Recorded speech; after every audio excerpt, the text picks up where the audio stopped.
Este es un nuevo encuentro de Corrientes con Bogotá. La producción de la provincia de Corrientes se encuentra respaldada porque permanentemente técnicos y especialistas en la actividad trabajan en forma constante en toda la región, especialmente cuando hablamos de los técnicos de la Estación Experimental de INTA Mercedes, que desarrollan permanentemente, no solo, sino también se están capacitando para que eso sea posible. Esto en Corrientes con Bogotá, que siempre es mucho más.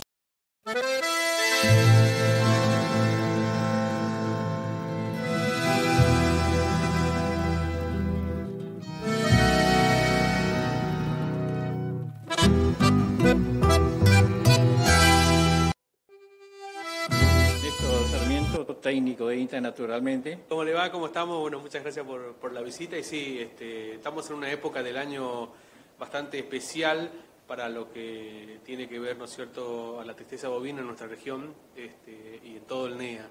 En los últimos días de diciembre y los primeros días de enero ya hemos tenido registrados 10 brotes de estas enfermedades, ¿no es cierto?, principalmente para los departamentos de Goya, Mercedes, Curuzú y Libres.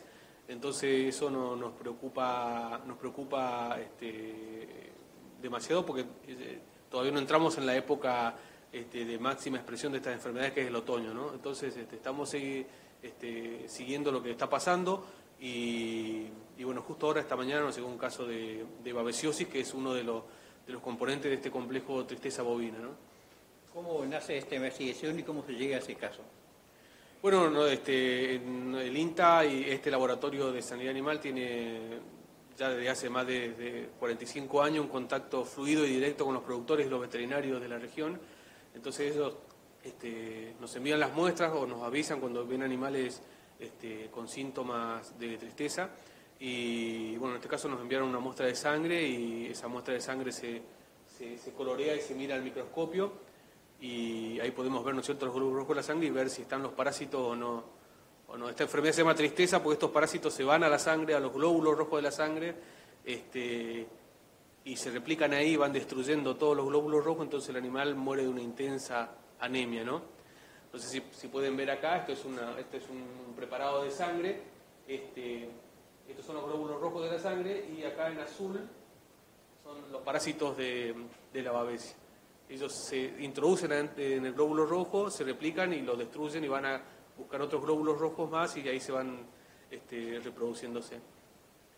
Se destruyen los glóbulos rojos, es así, ¿no? Exactamente, y bueno, el animal en cuestión de 2 o 3 días muere de la intensa anemia, y eso es lo que da la característica sintomatología de la tristeza bovina, ¿no? Que da ese aspecto de triste y es por la intensa anemia que tiene.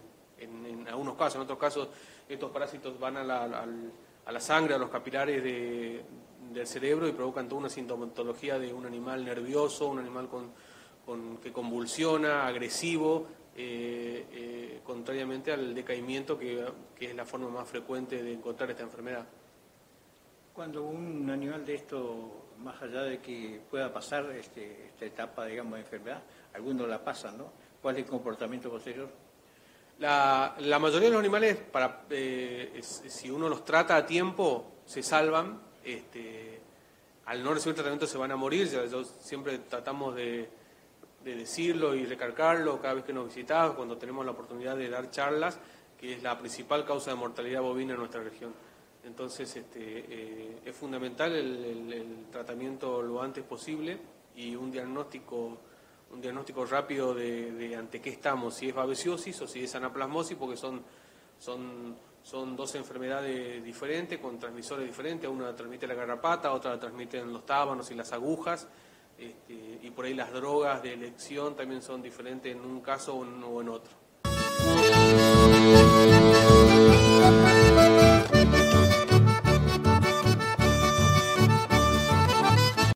Pero de todas maneras, ¿esto ha crecido mucho?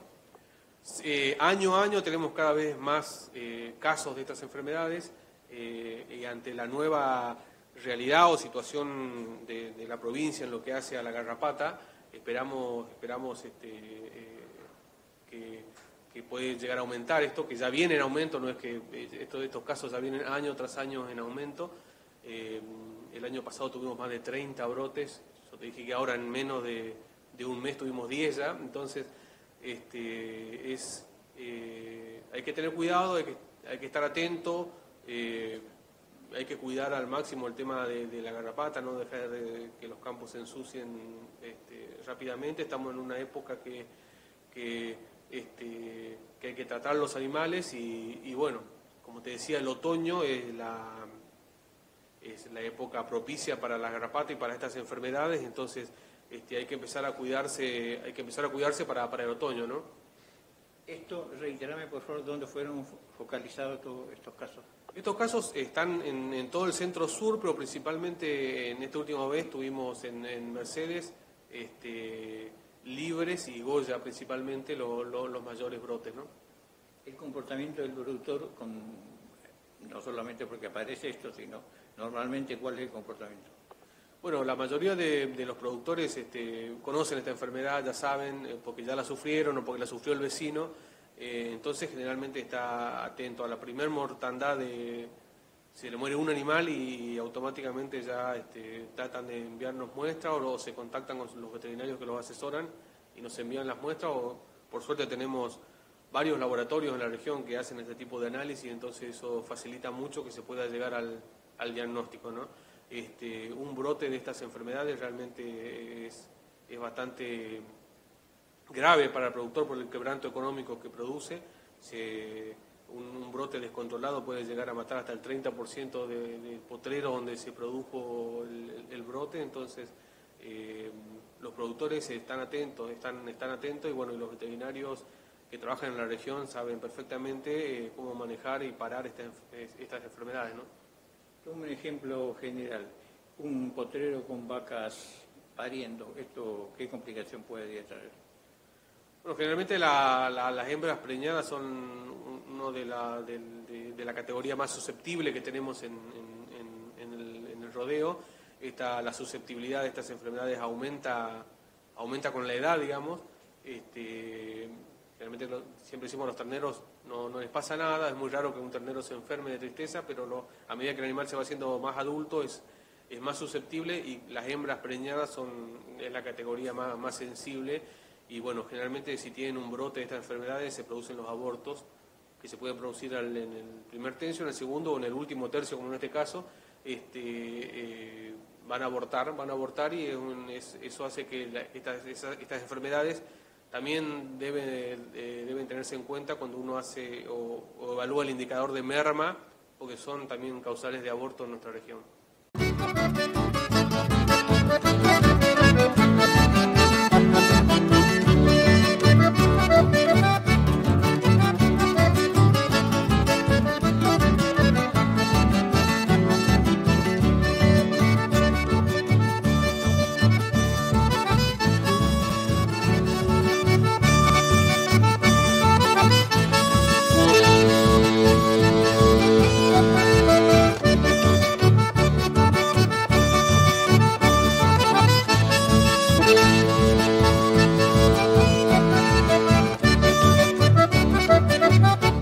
Estamos acá en el INTA de la experimental INTA Mercedes. ¿Cómo llegás acá? ¿Cómo llegaste al INTA? ¿Cuál es tu carrera? Soy ingeniera agrónoma, me recibí en la Universidad del Nordeste. Estoy realizando mi doctorado acá en la experimental. Soy becaria INTA CONICET. Estoy realizando el doctorado en recursos naturales en la Universidad Nacional del Nordeste y me estoy especializando en la parte de nutrición animal. Bien, pero lo importante es que hoy está desarrollando un proyecto que es, digamos, destacado para la zona. Sí, particularmente es la utilización de un subproducto en la nutrición, teniendo en cuenta la disponibilidad que hay en la zona, teniendo en cuenta la cercanía que tenemos a los molinos que producen el afrecho de arroz. Es un subproducto que se obtiene de la molienda del grano y que tiene particularidades nutritivas muy interesantes, como el alto contenido de proteínas, de aminoácidos y de lípidos, que es una de las razones por la cual estoy estudiando particularmente este alimento, porque dificulta su utilización y su conservación para dar la suplementación a largo tiempo, digamos. Este trabajo que estás realizando, ¿cómo lo realizaste durante el año? ¿Te afectó un poco las condiciones de vida? Durante el año, por la pandemia, tuvimos algunos inconvenientes en cuanto a la realización de los proyectos en animales, pero continuamos realizando el trabajo durante todo el año de igual manera. Te cuento, más o menos, el inconveniente que encontramos al estudiar los tipos de la flecha de arroz en particular es la gran variabilidad del contenido de lípido que existe. Y esa variabilidad está muy relacionada en cuanto al tipo, a la variedad en particular del grano de arroz. Entonces encontramos que existe una correlación entre variedad de grano y contenido. Y encontramos efectos altos contrastes. Hay variedades que tienen el 10% de lípidos y otras el 20% de lípidos. Y entonces una de las razones que estamos comparando acá son estas, digamos, el alto y el bajo contenido de lípidos en la flecha de arroz. Estos contenidos de lípidos, en el caso del arroz que estábamos específicamente, ¿hay variantes en las variedades, en los distintos lugares que se hacen, ¿no es cierto?, en la provincia? Bueno, nosotros hicimos la evaluación durante todo un año según de la clasificación y la caracterización de las condiciones nutricionales de cada variedad, tanto de grano grueso como de grano fino, y salió un gran abanico de características, digamos, nutricionales. Entonces pudimos seleccionar variedades bien contrastantes que presentan altos contenidos de proteínas y altos y bajos contenidos de lípidos. Esto nos permitiría ver, digamos, el efecto que tendrían en el metabolismo de los animales y en su microflora, el contraste. Y el objetivo principal es encontrar un alimento que sea energético, que facilite, que sea más económico a la hora de ser utilizado en la suplementación y que genere las ganancias de peso y de conversión que deseamos, digamos. Hablábamos de rumiantes. ¿Estos niveles de lípidos se destacan en alguno de ellos? El problema que estamos teniendo con el contenido de lípido en la flecha de arroz es que genera un enranciamiento a corto plazo, digamos.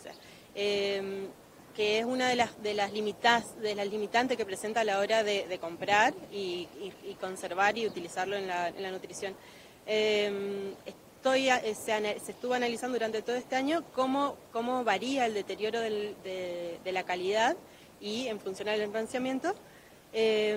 Y estamos encontrando que esas variedades que tienen un contenido menor de lípido, el deterioro es más lento en el tiempo y por ende su conservación es mayor. Entonces ahora sacamos de la parte de laboratorio y vamos a la parte de animal y la idea es empezar a contrastar cuáles son los efectos de ese deterioro y de esa pérdida de palatabilidad a la hora del consumo y obviamente sus consecuencias en los parámetros productivos. No sé si me dijiste, pero ¿algún patrón de los límites de lípidos en los distintos? Bueno, hay toda la bibliografía indica que la utilización de lípidos en rumiantes es limitada, automáticamente es limitada, no tiene que pasarse al 7% en los mayores casos. Nosotros estamos hablando de contenido de lípido del 10 y el 20%, entonces lo que estamos buscando es evaluar si ese aumento de lípido que tiene la flecha que ofrece la flecha de arroz, digamos, presenta o genera inconvenientes tanto en el consumo y en los factores productivos, digamos. En la evaluación general, ¿ustedes notaron un alto consumo de flecha de arroz en los rumiantes? Las dietas son balanceadas, si bien varían el contenido de energía por la cuestión de lípidos, son isoproteicas y hasta el momento el consumo se viene manteniendo constante en ambas variedades, así que hasta el momento los análisis, los resultados no son definitorios, pero hay un buen consumo y se están registrando buenas ganancias de peso y de demás. ¿El comportamiento de los productores que ya de alguna manera están en contra de esto y participando en esto? tenemos relaciones con algunos que lo están utilizando de manera general al afrecho, porque los molinos en general mezclan, entonces no podemos hacer un análisis paralelo, digamos, de esa manera, por una cuestión de que no sabemos el origen o el contenido real de esos afrechos de arroz, así que la idea es dar los resultados y poder generar alguna serie de técnicas, digamos, para la utilización de este subproducto que permita generar buenos resultados a niveles productivos y de consumo y que no se deteriore en el corto plazo. Hacemos un ejemplo, en el caso de los ovinos, por ejemplo, que tenemos atrás, ¿cuál ha sido ese comportamiento?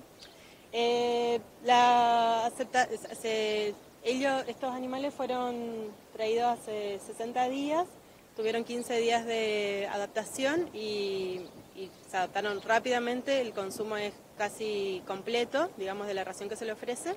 Si bien se le está dando al 20% más para poder hacer la evaluación del consumo y la eficiencia de conversión, la aceptación que tiene es alta y hasta el momento las medidas de los valores productivos están siendo también muy buenos. Bueno, ahora el consejo hacia el productor para que mire este proyecto que es sumamente interesante. Tanto por un nivel de sustentabilidad como de cuestiones económicas, es muy importante, digamos. Estamos buscando desde el INTA ofrecerle las mejores técnicas, la mejor tecnología y las mejores condiciones, digamos, para utilizar estos alimentos alternativos a la hora de suplementación. Porque la mayoría de los productores están acostumbrados a cargar un camión de afrecho y llevar y alimentar nada más. Claro, entonces la idea es que exista un nivel adecuado de cuánto darle y de qué tipo de análisis hacer previamente a ese alimento que van a ofrecer, con tal de que no se ofrezca ni de más ni de menos y que las ganancias sean las adecuadas, digamos, el objetivo que se cumple al utilizar un alimento como de este tipo sea el más adecuado.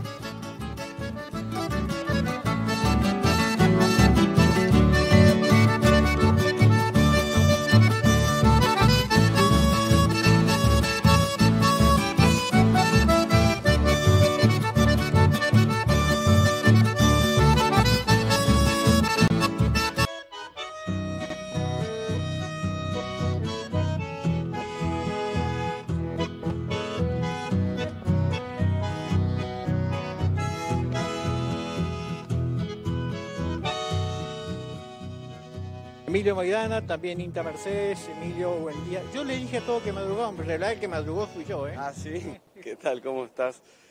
Bueno, Emilio, ¿cómo has llegado a Mercedes? ¿De dónde sos? Yo soy de San Miguel de Tucumán, nacido ahí, pero criado en Leandro en Elén, Misiones.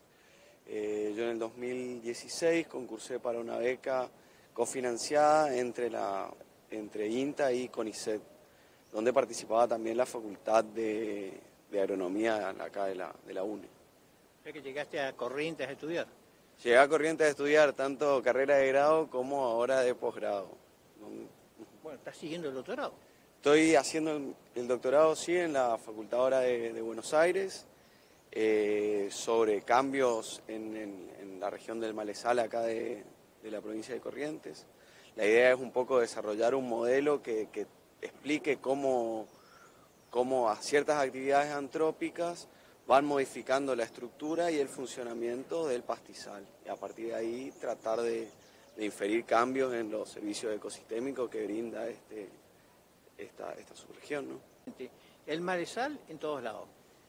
Y bueno, el Malezal es algo súper particular. Yo, por lo menos, según la bibliografía, en la única parte del mundo donde se puede ver una erosión reticular tan marcada, con tanta diversidad de especies y, bueno, forma de gramíneas tan variada, es acá en los pastizales de Corrientes, ¿no? Realmente es un paisaje fantástico que a mí me encantó siempre. Bueno, estás trabajando en profundidad en todo lo que es Malezal desde el INTA. ¿Y cuál es tu proyecto de trabajo? Bueno, justamente lo que te comentaba un poquito al principio, tratamos de construir un modelo que pueda explicarnos cómo ciertos disturbios antrópicos van cambiando la composición botánica, las formas de vida principales, siempre desde un punto de vista como es para la ganadería, ¿no? Entonces la idea es un poquito, empezamos viendo, primero haciendo una clasificación remota de la región, identificando sitios donde nunca hayan sido disturbados, identificando distintos disturbios que afectan a la región, entre eso hemos visto arroceras que han sido abandonadas, mucha construcción de canales y por ahí algo de agricultura de secano que después se abandonó. Entonces la idea es, a partir de esta información, evaluar el tapiz vegetal viendo cuáles son la composición botánica que tiene, tanto la predisturbio como postdisturbio. Y a partir de ahí yo veo qué tanto es el cambio que generan estos disturbios en el pastizal. Y también tratamos de determinar la permanencia en el tiempo, si esto se vuelve una constante, si después de un tiempo que se le quitó el factor de disturbio volvió a la normalidad o no. Y por otro lado abordamos todo lo que es el funcionamiento ecosistémico desde el crecimiento o la productividad del pastizal, que vendría a ser como un integrador de un montón de servicios ecosistémicos que nos brindan, desde la previsión de alimentos para el ganado hasta fijación de carbono, lo englobaríamos en esa variable. Buscar también la mayor utilización para la producción. Y la idea es identificar si estos disturbios generan un cambio positivo o negativo desde el punto de vista productivo, ¿no? Vamos a ver si, por ejemplo, ya uno de los resultados más recientes que tuvimos, que fue presentado en un congreso en Brasil, fue decir, bueno, por ejemplo, hay un cambio en los pastos de gran porte en ex-arrocera, por ejemplo. Cuando uno abandona, hay una arrocera, después es abandonado, entre los 7 y 8 años de abandono hay un crecimiento de pastos cortos y una disminución en la proporción de pasto erecto, de pajas, ¿no? Entonces, que eso sí vendría a ser como un cambio importante desde el punto de vista productivo. A su vez también hemos visto que hay cambios significativos en índice de tendencia y cobertura que nos da una idea de la calidad del tapiz vegetal dominante, y hay un cambio de un 30% mayor en lo que son ex-arrocera que en los sin disturbar, ¿no? Eso es algo importante. Nos estaría faltando ahora que en este año terminaríamos de evaluar todo lo que es productividad para ver si además son más productivos o menos productivos. Y Corrientes diferente, además Corrientes tiene gran parte con una forestación artificial nueva que va en crecimiento. Eso también tiene incidencia en todo esto. Y sí, la verdad que cuando llegué yo, uno de los disturbios que quería evaluar durante mi tesis era justamente el efecto de la forestación y el posterior abandono de esta forestación, pero como en la región de Malezal es muy reciente el avance de las forestaciones, no encontraba situaciones que hayan sido forestadas y abandonadas como para poder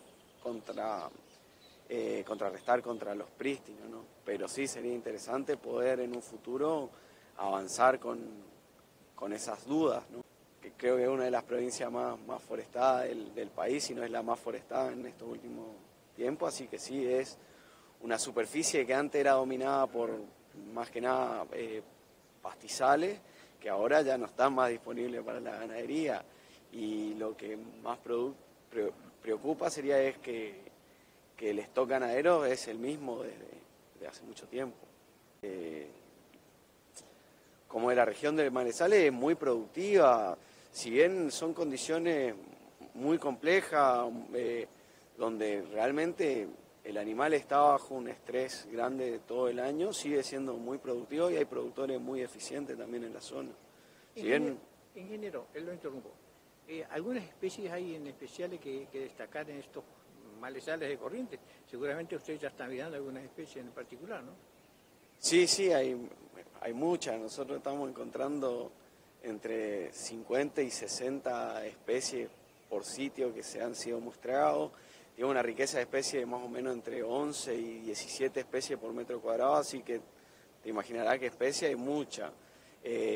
Sí podemos destacar que, bueno, la especie más dominante en las regiones prístinas son las pajas, como Andropodon lateral y Solgastrum setosum, o paja amarilla y paja colorada, que en las regiones de las exarroceras, por ejemplo, hay un cambio por lo que es axonopo o pasto jesuita.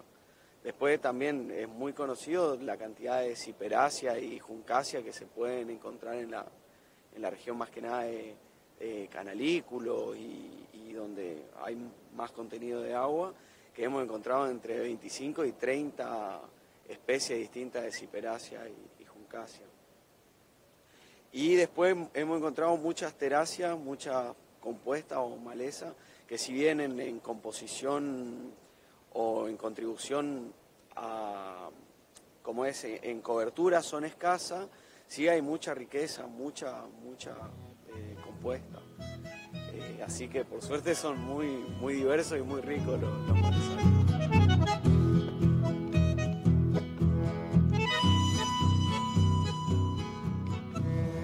Bien amigos, llegamos al final, nos encontramos la próxima semana con mucho más Corrientes Coen Botá. Hasta entonces, muchas gracias.